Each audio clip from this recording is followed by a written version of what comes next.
Vi er den forening, som har med Hammermøllen at gøre. Vi har store opgaver, som vi hele tiden skal løse, og for at løse disse opgaver kræves der en del penge. Og derfor har vi en venneforening, Hammermøllens Venner, som på forskellig vis samler penge ind til os. Et af deres allerstørste arrangementer, det er årets pinsefest, hvor man etablerer en gammel pinsefest markedsplads her ved Hammermøllen, og hvor der er alle muligheder for at få lov til at opleve både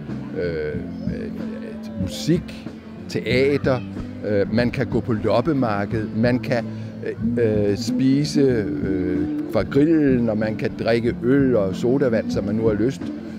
Og alt har det ene formål at samle penge sammen til min forening. Og vi er meget, meget taknemmelige for, at Hammermøllens Venner har gjort dette siden 1982. Så derfor kan man sige, at det er altså nu 32 år, at der er pinsefest her ved Hammermøllen. Og når man ser på alle de glade mennesker, der kommer her, og vejret har jo vist sig fra sin allerpæneste side i år, så må man sige, at det er et forholdsvis vellykket arrangement. Til at starte med var der ufattelig mange lokale, og det er der også stadigvæk.